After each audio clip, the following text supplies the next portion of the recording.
In January 1968, NLF guerrillas, backed by North Vietnamese troops, launched a full-scale offensive against the cities and towns of the South. For 2 years, they had been cautious, avoiding big battles. But at Tet, the Vietnamese New Year, they staked everything on one all-out bid for victory.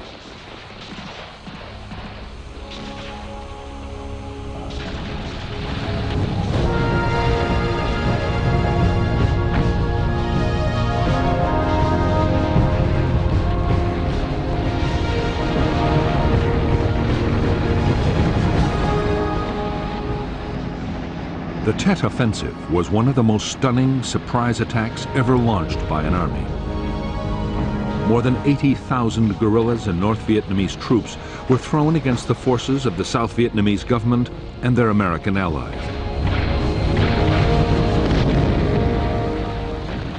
The battles were on a scale which no one had imagined the Viet Cong could achieve. The fighting even spilled into the American embassy in Saigon.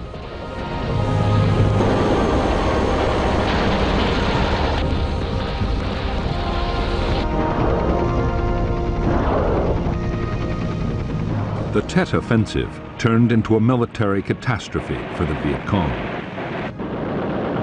In clashes of shocking violence, the guerrillas lost most of their best fighters. But in one of the greatest ironies in the history of war, the Viet Cong's military defeat turned into a political victory. It was a victory that would change the whole course of the war in Vietnam.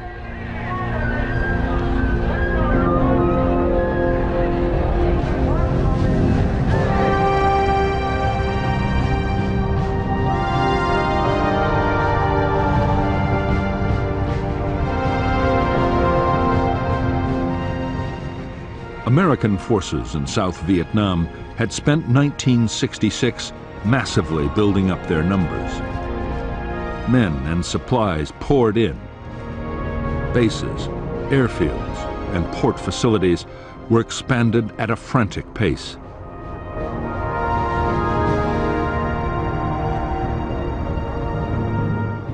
By the start of 1967, the Americans had 389,000 troops and were ready to go on the offensive.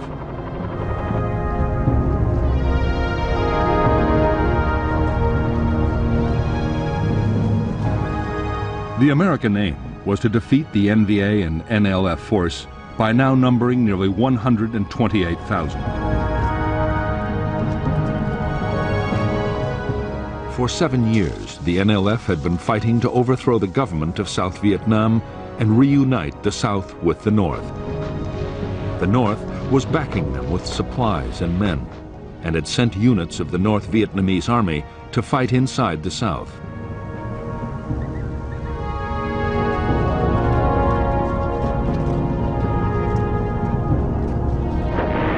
American commanders wanted to take on the enemy's big units, the battalions and regiments. If U.S. forces could destroy them faster than they could be replaced, the war would soon be over.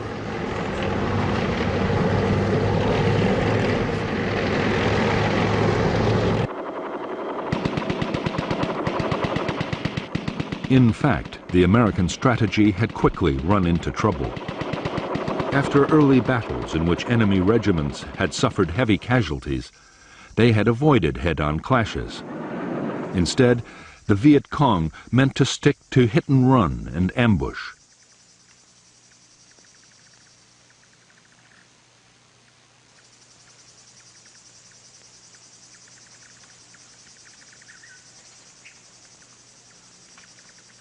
The Viet Cong's tactics caused American casualties to rise sharply. Instead of big battles, there were snipers, booby traps, and surprise attacks.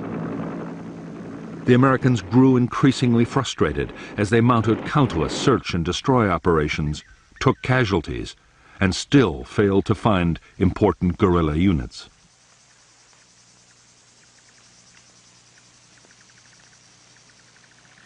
The commander of American forces in Vietnam, General William C. Westmoreland, was determined to make the Viet Cong fight big battles. Only then could superior American firepower be used to the full.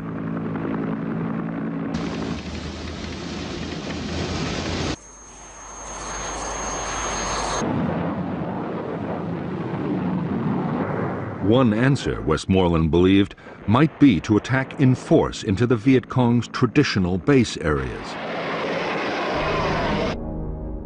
These, he was sure the Viet Cong would fight to defend.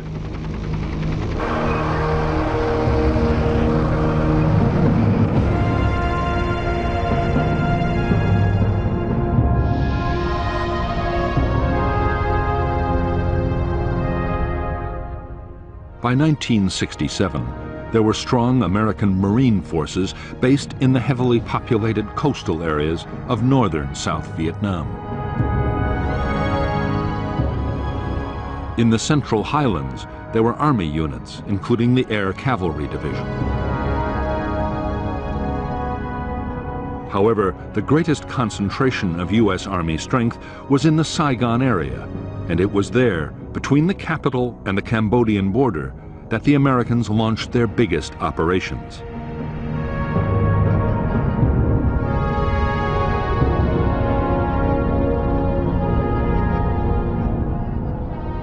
The Viet Cong base areas targeted by the Americans were the Iron Triangle, only 20 miles from the capital Saigon, and War Zone C, near the Cambodian border.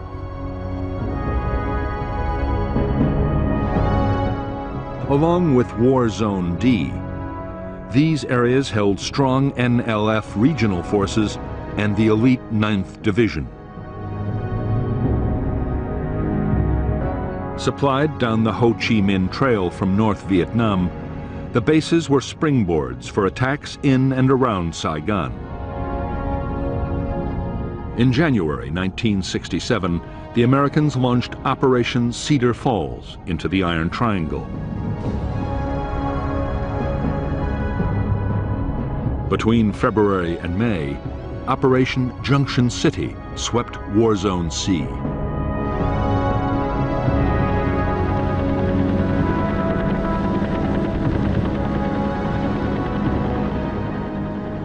In Cedar Falls and Junction City, up to 25,000 Americans and South Vietnamese Army troops swept through the NLF's base areas. There were hundreds of firefights and several major NLF attacks with assaults by thousands of guerrillas.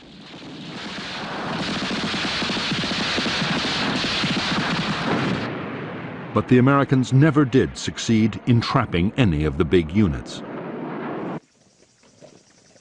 The Viet Cong regiments melted away into forests and swamps or over the border into Cambodia, where the Americans were forbidden to follow.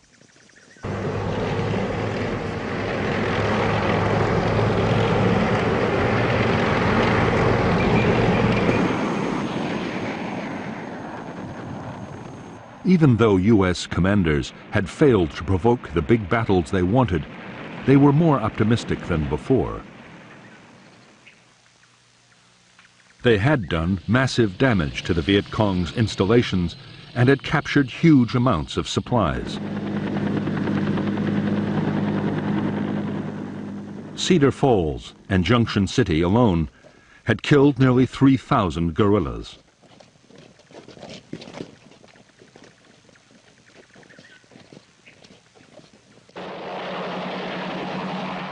U.S. forces had also blunted an enemy initiative further north, where the war was between the Americans and the North Vietnamese Army.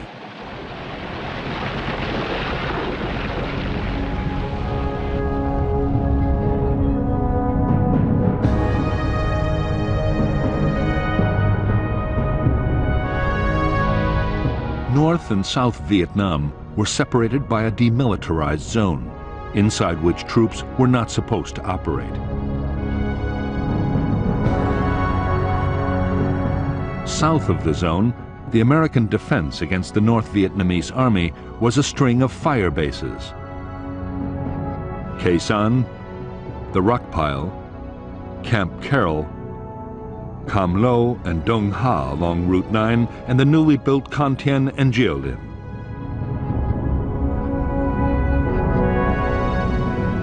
All were controlled by Special Forces units and later the 3rd Marine Division, which constantly swept the surrounding area.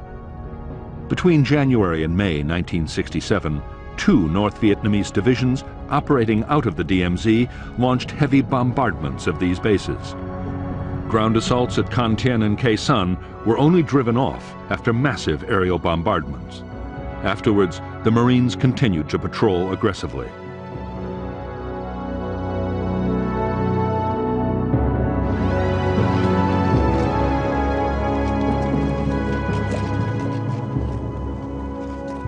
The increased North Vietnamese activity on the DMZ triggered an American plan to reinforce the whole area. More Marines were moved up, and Army units were redeployed from other parts of South Vietnam.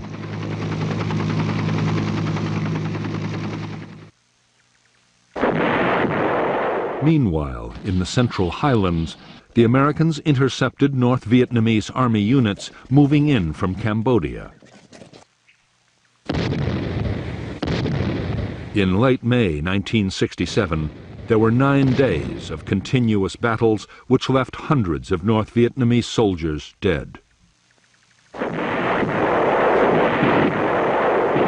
While American ground operations were piling on the pressure in the first half of 1967, the U.S. air campaign against North Vietnam had also been stepped up.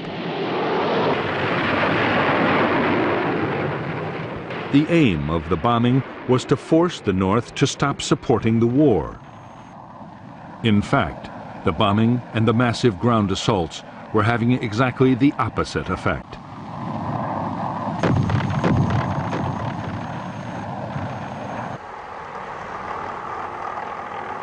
Far from giving up, North Vietnam was preparing to unleash the biggest offensive of the war so far.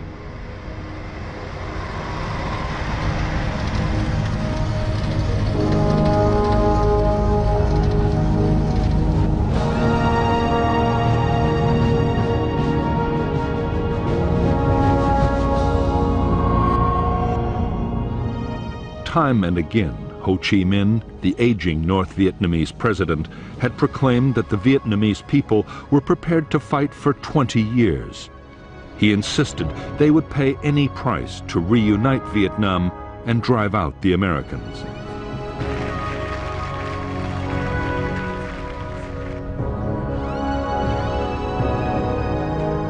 Privately, however, Ho and most of the Hanoi leadership had come to believe that the war could not go on in the same way for much longer.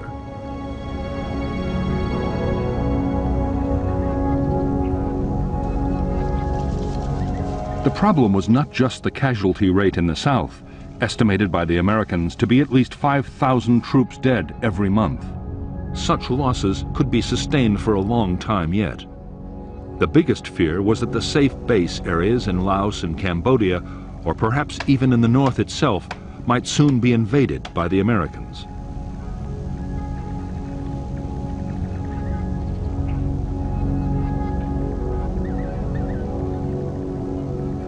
There were also worries about how well the morale of the population would stand up to a bombing campaign that might go on for years.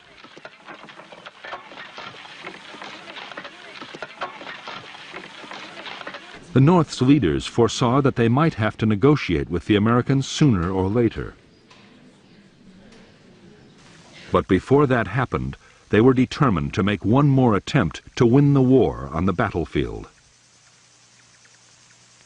In July 1967, the Politburo, led by Party First Secretary Lee Duan, proposed an all-out offensive in South Vietnam timed for early 1968.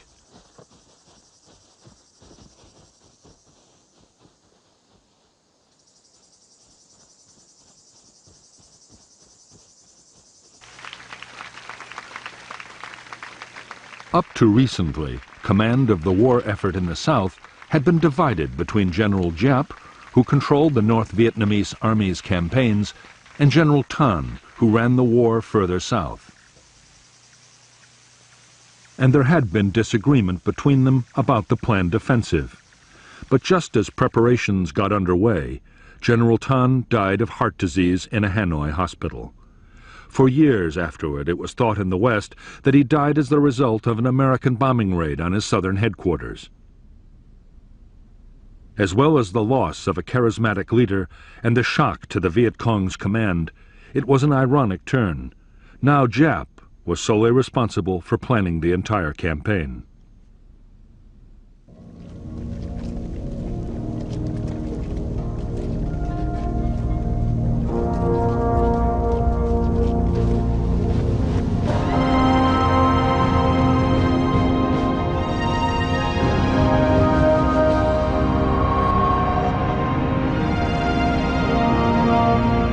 Since he had first dispatched combat troops to South Vietnam, the U.S. President Lyndon Baines Johnson had been determined to limit the war's impact on the American people.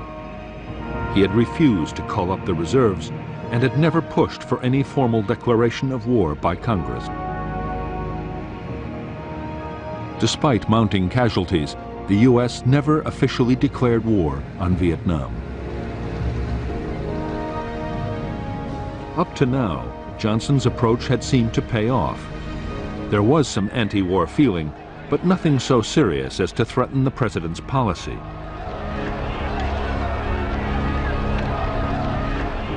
However, the toll of American combat casualties, now running at more than 6,000 killed, wounded, and missing every month, was hardening opposition.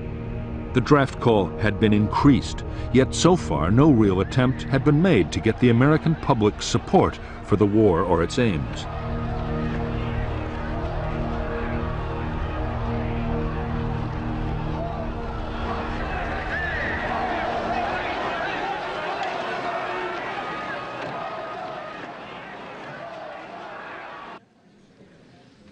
Divisions were beginning to open up between the president's military and civilian advisors.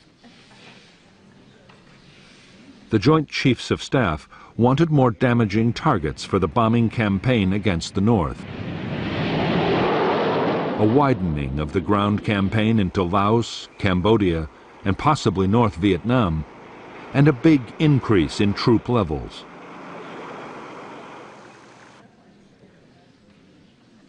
On the other hand, the Defense Secretary, Robert McNamara, strongly opposed escalating the war.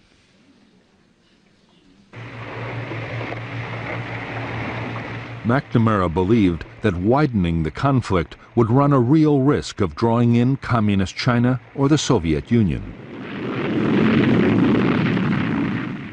He also believed that the war might be a long one, and that if the American people were to support it, the cost would have to be kept down. That meant no wider war and a big effort to prepare the South Vietnamese army to take over more of the fighting.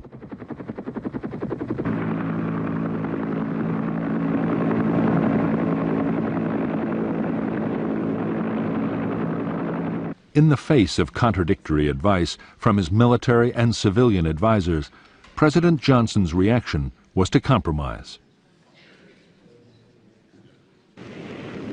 The bombing war would be intensified to include a whole range of targets which would hit the North Vietnamese war effort hard. On the other hand, there would be no expansion of the ground war. The army would get fewer than 50,000 extra men, and the reserves would not be called up.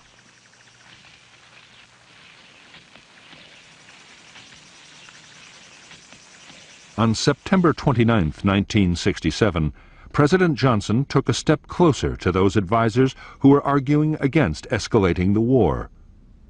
At San Antonio, Texas, Johnson declared that the U.S. would stop bombing North Vietnam if Hanoi promised not to take advantage of the ceasefire.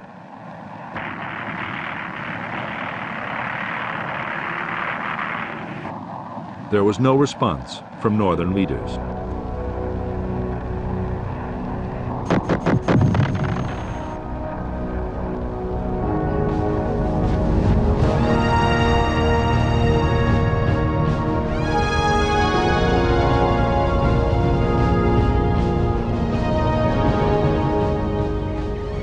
The Great Offensive, meant to change the course of the war, was to begin with full-scale Viet Cong attacks on cities, headquarters, and radio stations all over South Vietnam.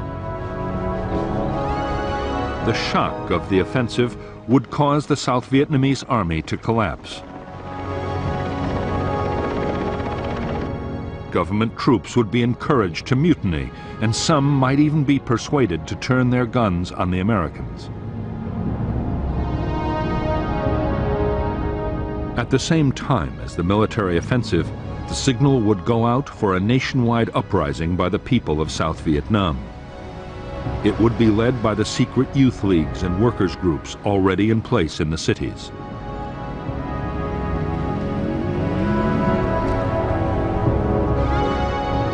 The government would be overthrown, and a new NLF-led regime would call for the Americans to leave.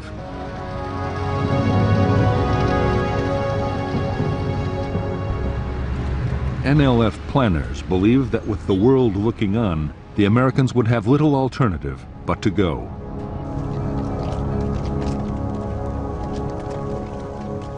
The success of the general offensive depended on the Viet Cong avoiding the overwhelming firepower of American forces. Fortunately, the cities and towns were garrisoned by the much less formidable South Vietnamese army.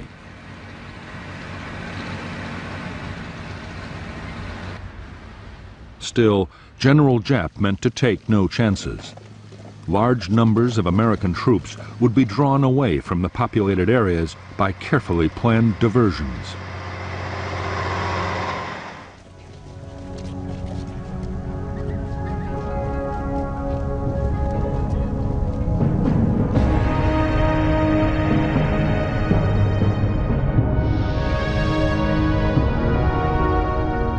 In the last months of 1967, the North Vietnamese army meant to attack government troops at Song Bay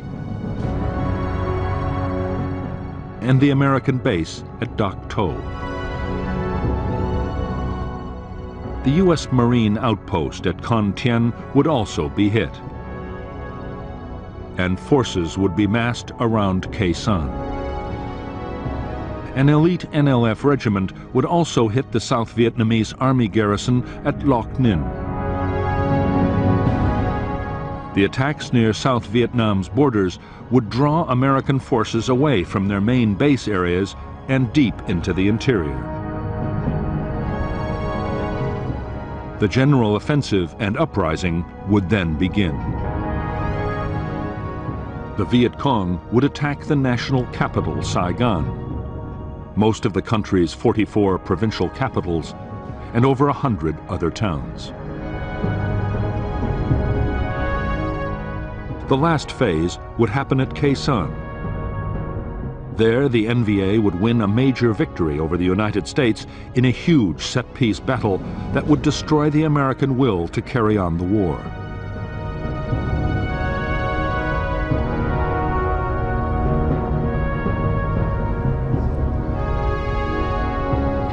General Giap was sure that surprise would be the key to a successful offensive. His plan was to choose the one time when no attacks would be expected, the New Year festival of Tet.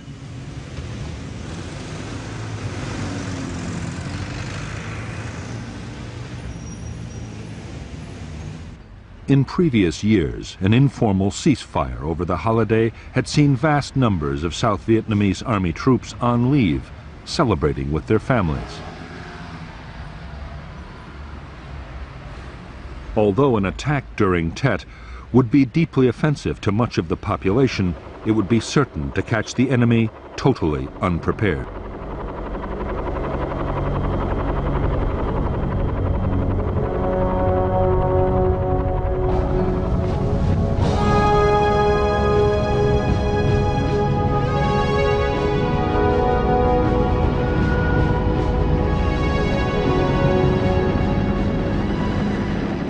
Now that Washington had refused to widen the ground war, General Westmoreland was forced to carry on trying to win in the same way as before. His forces would continue to mount relentless offensives meant to cause the guerrillas such losses they would have to give up.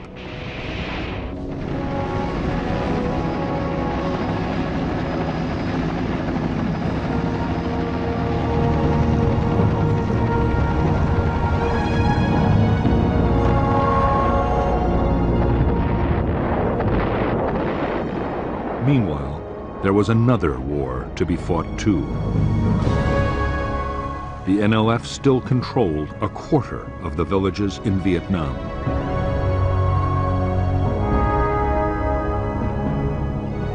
Attempts by the South Vietnamese government to get back control of the rural areas had been going on for years. Various pacification programs had tried to win the people's support and root out the NLF political organization. The campaign had failed dismally, in part because it was poorly coordinated with the American war in the field, and because successive Saigon regimes and the CIA had alienated the people with thousands of assassinations of suspected NLF sympathizers. It was also in this year that the Phoenix program of assassinations began. Washington was now insisting that the two efforts, pacification and the bigger war, had to be pulled together to make one grand strategy.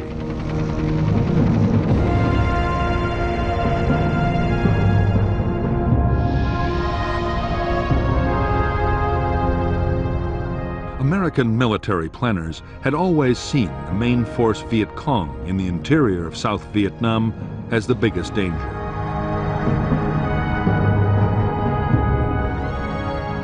They threatened the populated areas with attack, and the Americans believed they supplied men, food, and weapons to the local guerrilla units.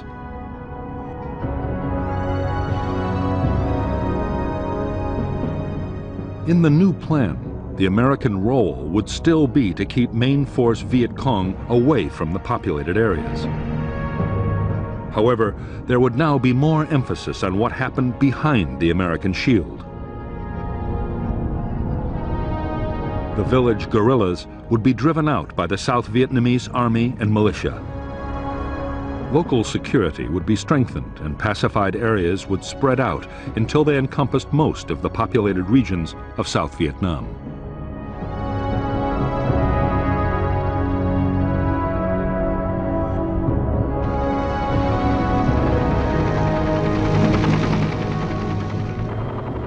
American strategists were convinced that if the U.S. military effort and the government's pacification program could be made to work together, they could win the war against the Viet Cong.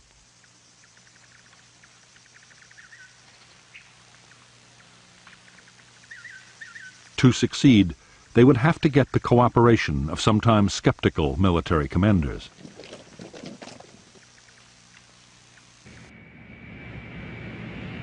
They would also have to do something about the huge number of different American agencies supporting pacification projects.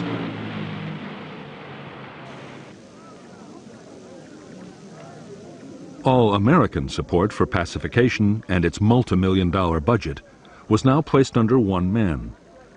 Robert Comer was given the rank of ambassador, equal to a four-star general, and made Westmoreland's deputy.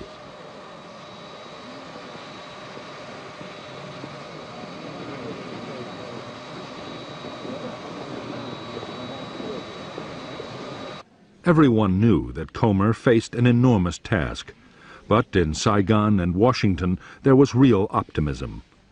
It looked like the United States at last had a strategy that could deliver a solid victory in Vietnam.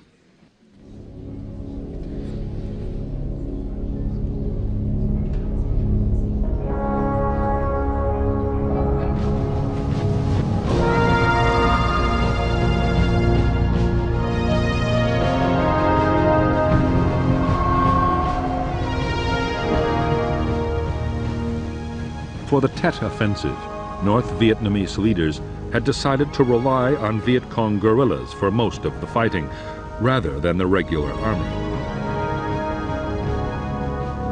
They believed that the people of the South would be more likely to join the revolt if the offensive was led by Southerners. It would also reassure the NLF leadership inside the South, who had a real fear that their role in the war would be taken over by Hanoi.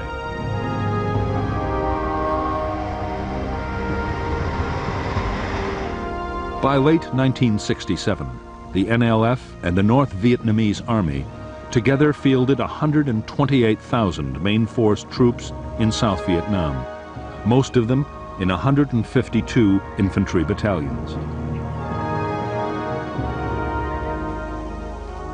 There were also hundreds of thousands of regional and local guerrillas, male and female, who would play a major part in the Tet Offensive.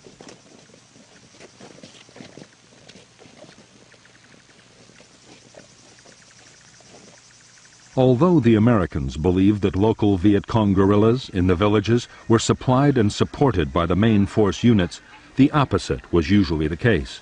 It was the village guerrillas who supported the main force battalions.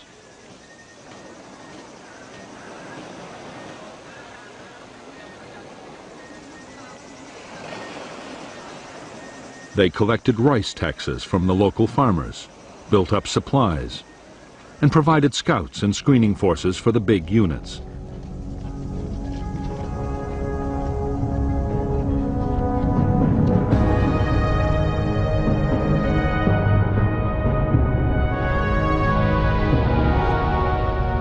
All communist military forces in the southern part of South Vietnam were controlled through the Viet Cong's mobile headquarters, the Central Office for South Vietnam.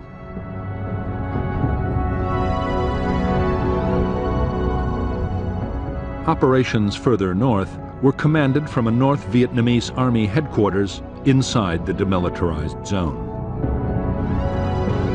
For the Tet Offensive, the NVA would deploy elements of the 341st Division, supported by Viet Cong sapper battalions just below the demilitarized zone.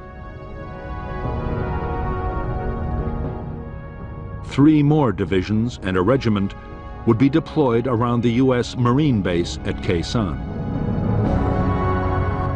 Further south, 2 divisions, supported by Viet Cong sappers and artillery units, were spread out along the coast, and another was deployed in the Central Highlands.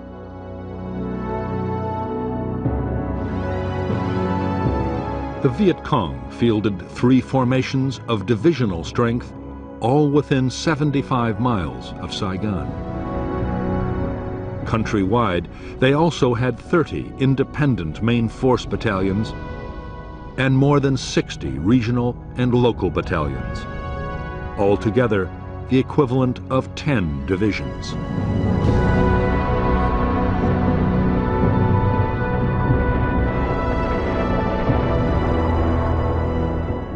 During 1967, American fighter bombers would fly 53,000 attack sorties against the Ho Chi Minh Trail. Their aim was to cut off the flow of forces and weapons from the north to the southern guerrillas. In spite of the massive scale of the bombing campaign, it was having little real impact on the Viet Cong's buildup for the Tet Offensive.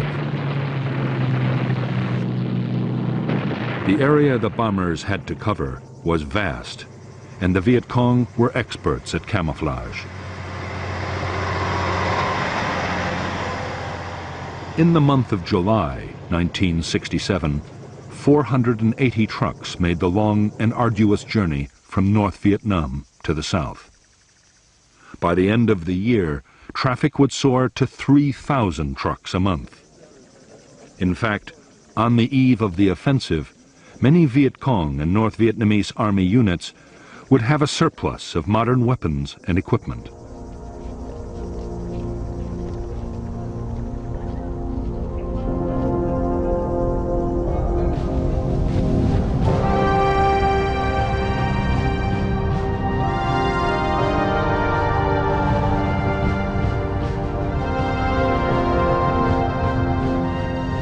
The North Vietnamese Army and most Viet Cong guerrillas were well equipped with light infantry weapons, including the superb AK-47 Kalashnikov assault rifle.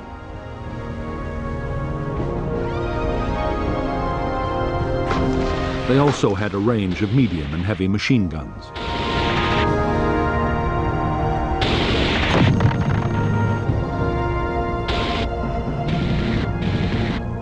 Because American aircraft were always on the prowl, almost everything had to be carried by porters, often at night. That meant the most valuable weapons were those that had the hitting power, but could still be transported easily.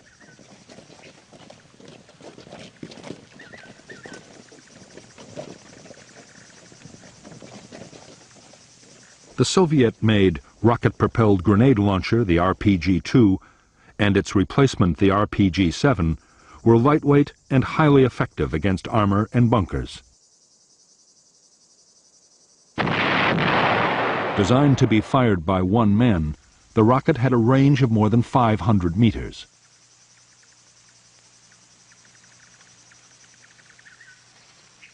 For much longer ranges, the Chinese 75mm recoilless rifle, the Type 52, was an accurate and powerful weapon.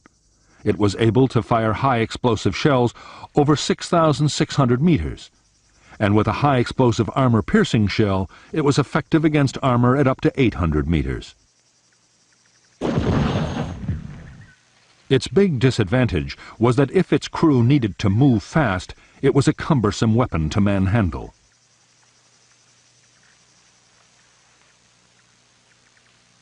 In the rugged terrain of South Vietnam, mortars were by far the most useful of all heavy weapons. The NLF and the North Vietnamese Army had thousands, and they were the perfect combination of hitting power, range, and portability.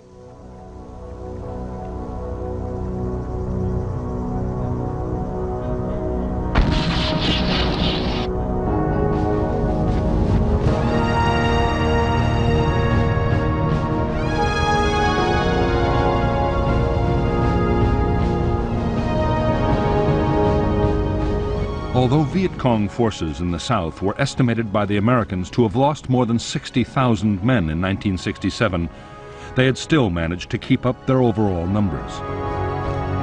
Thousands of North Vietnamese Army troops had been sent down the Ho Chi Minh Trail to join the guerrillas, and they now accounted for more than 1 in 5 Viet Cong.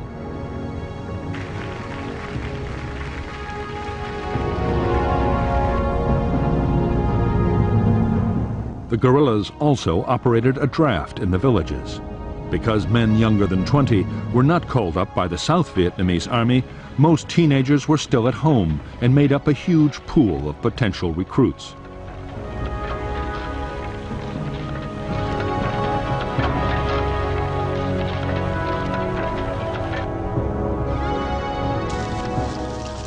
Local NLF guerrillas were given only a basic minimum of infantry training. Later on, though, if they were recruited to a main force unit, they could get up to a month of advanced instruction.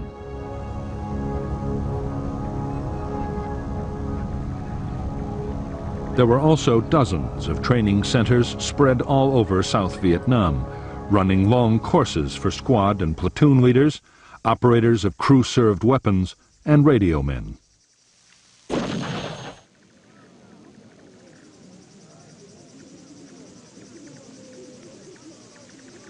To make sure the guerrillas understood what they were fighting for, all training courses included political instruction.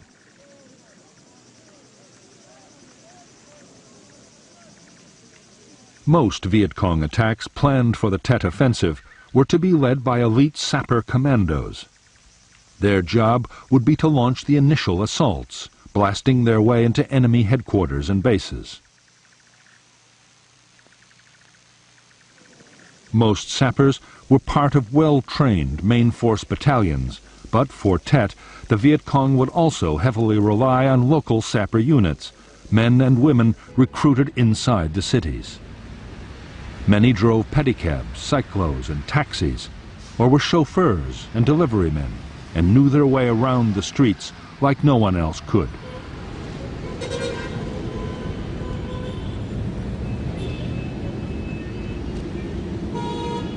During the year, as casualties had mounted under the intense pressure of the American onslaught, the morale of the Viet Cong had suffered badly.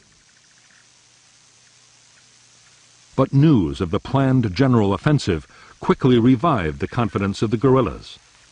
Political officers worked hard to persuade the troops that the campaign would bring the victory they had fought so long to win. In the run-up to Tet, the rate of desertion from Viet Cong units fell away almost to nothing.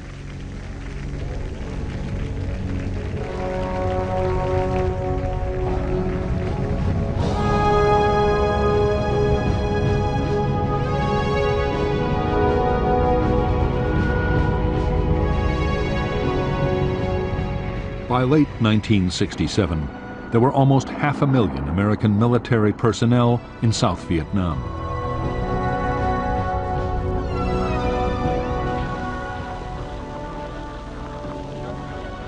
Of these, only 1 in 7 were combat troops. The rest were the support personnel needed to run a military machine that relied on high-tech weaponry and consumed vast amounts of supplies. By now, American forces in Vietnam were expending 45,000 tons of ammunition and burning 60 million gallons of fuel every month. Almost everything came from the United States, and when it arrived in Vietnam, there was a massive problem of storage and distribution. Huge numbers of men were tied up just handling the supply traffic.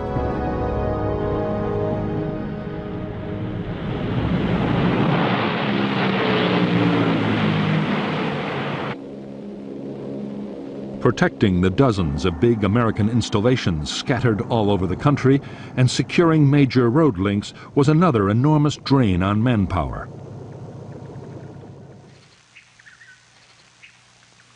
During 1967, the new American emphasis on pacification had led to more attention than ever being paid to improving the South Vietnamese armed forces.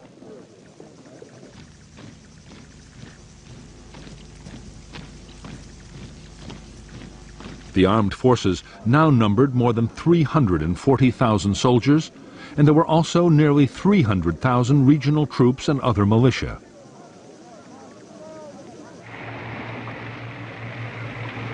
The South Vietnamese also had a small navy for coastal and river patrols and an increasingly effective air force.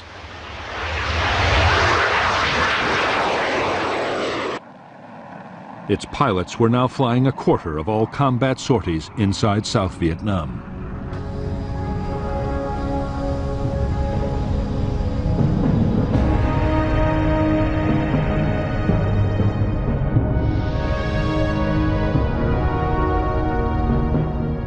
The South Vietnamese Army had divided the country into 4 tactical zones, one for each Army Corps. The most northerly zones each deployed 2 divisions, while the zones further south each had 3. The South Vietnamese Air Force had 5 fighter squadrons and the Navy a force of coastal patrol boats. The Joint General Staff's reserve was an airborne division and 2 Marine brigades. For easy coordination, the American Military Assistance Command Vietnam had created a Marine amphibious force and 2 field forces to match 3 of the South Vietnamese Army's tactical zones. Altogether, the forces deployed 2 Marine and 7 Army divisions, 2 brigades, an armored cavalry regiment, and a special forces group. As well as the Americans, there were 2 Korean Army divisions and a Marine brigade, 3 Australian battalions, and contingents from New Zealand, the Philippines, and Thailand.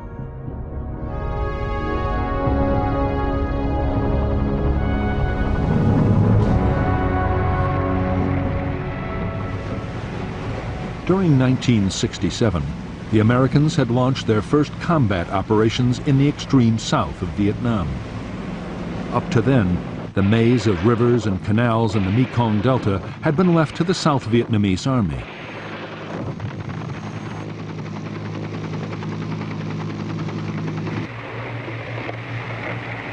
Now the mobile riverine force a brigade of the U.S. 9th Division had moved in to help fight the NLF for control of the richest rice-producing area in Vietnam.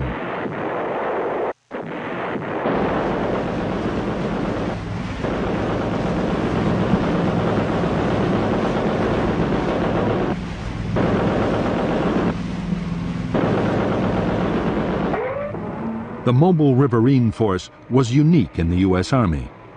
Not since the American Civil War had the Army deployed a completely amphibious force.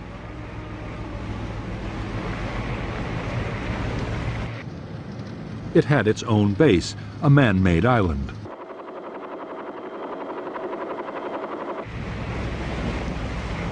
Navy boats carried the troops into action and provided escorts. Heavy firepower was carried by armored vessels named monitors after their Civil War forebears.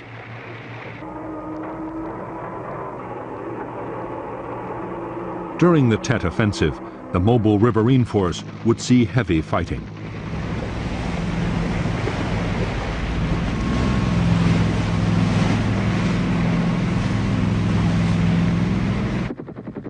In the Mekong Delta and the other heavily populated parts of South Vietnam, the government army would bear the brunt of the Viet Cong's planned offensive.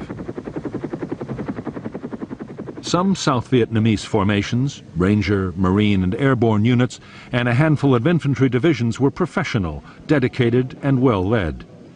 They knew their battleground and their enemy.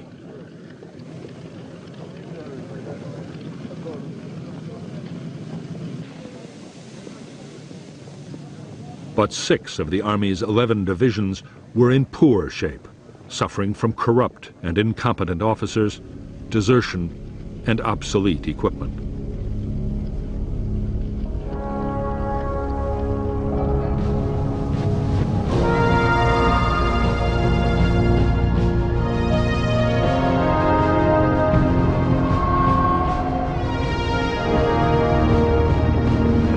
At the center of American military doctrine was the idea that troops should be maneuvered to fix the enemy in position so that firepower could be unleashed to destroy him.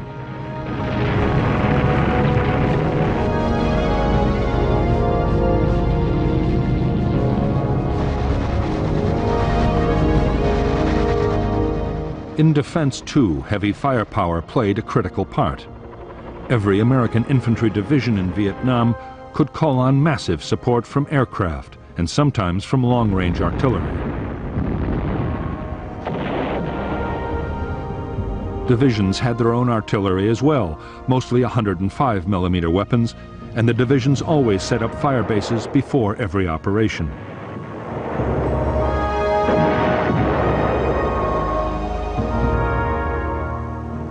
Each company also had its own mortars.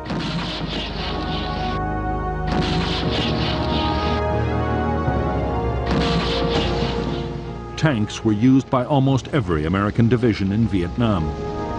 The most important tank unit was the 11th Armored Cavalry Brigade.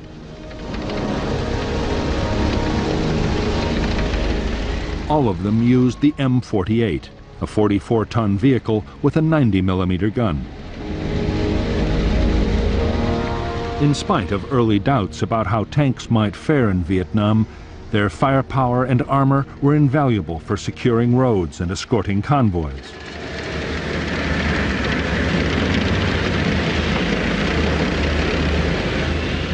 The Marines also deployed the Ontos, a weapon originally designed as a tank destroyer. The Ontos mounted 6 recoilless rifles and during the Tet battles would prove invaluable for clearing buildings and destroying fortifications.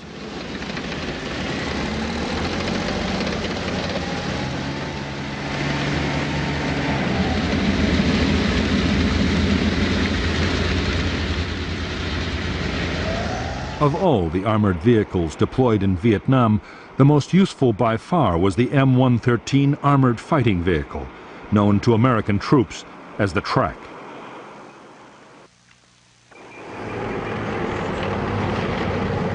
It was so vulnerable to mines that its crew usually sat on top, but it was extremely heavily armed. tracks mounted several weapons, including at least one 50 caliber machine gun, a weapon too heavy to carry on foot.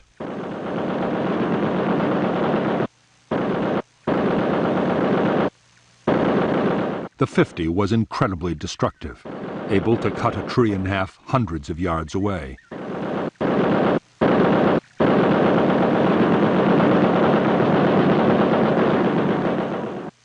The weight of firepower that a track could deliver and the vast amounts of ammunition it could carry saved American units from being overrun time and time again.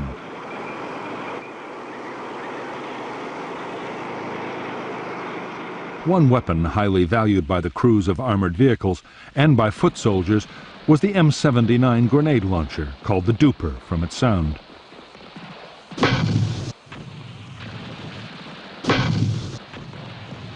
The Duper's range was up to 250 meters, and its explosive shell would kill within 15 feet of the blast. A good grenadier could hit a target the size of an open window at 100 meters and fire a shell every 3 or 4 seconds.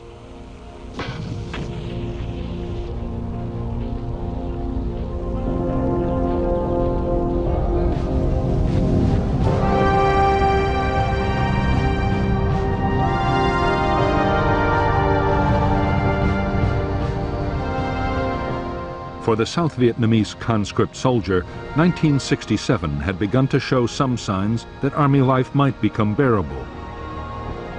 Food and accommodation improved slightly. Amongst the professionals, in the better units at least, confidence was high.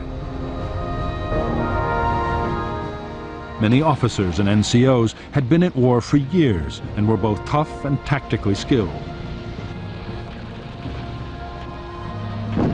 But in spite of this, the desertion rate continued to rise.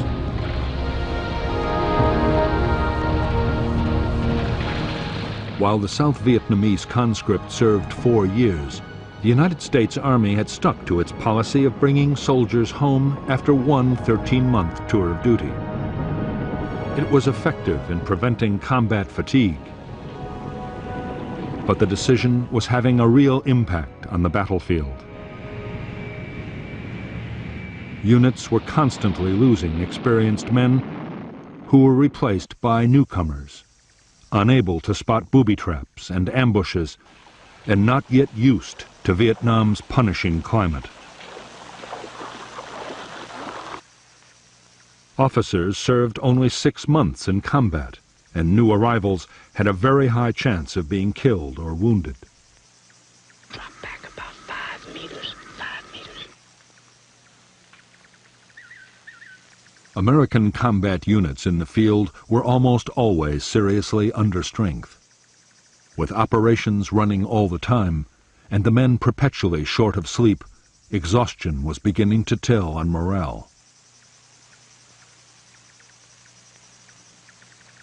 So too was boredom and sometimes disillusion. Returning again and again to the same places on exhausting search and destroy sweeps often seemed utterly pointless.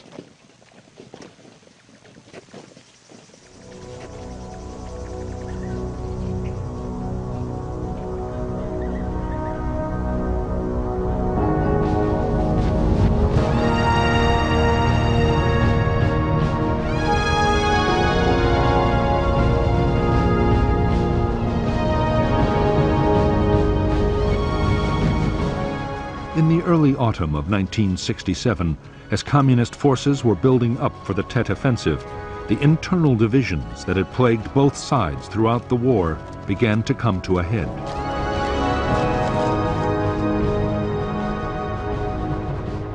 In Hanoi, 200 senior officers were arrested in a crackdown on opponents of the Tet strategy. In Washington, Robert McNamara, the increasingly disillusioned Defense Secretary, had lost the confidence of the President and would soon resign.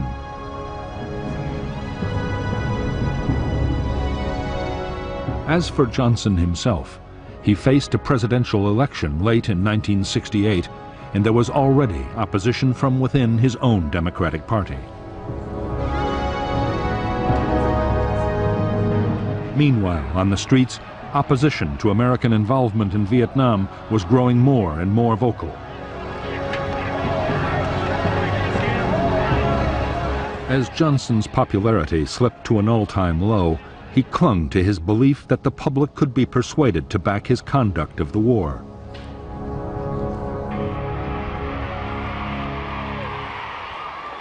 He embarked on a huge public relations campaign in which Washington and Saigon pumped out masses of information, all supporting the line that the war was being won.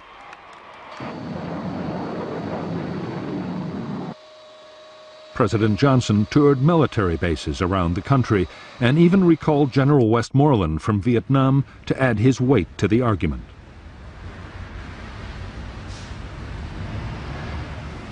Speaking to one influential gathering after another, Westmoreland assured his listeners that the end was almost in sight.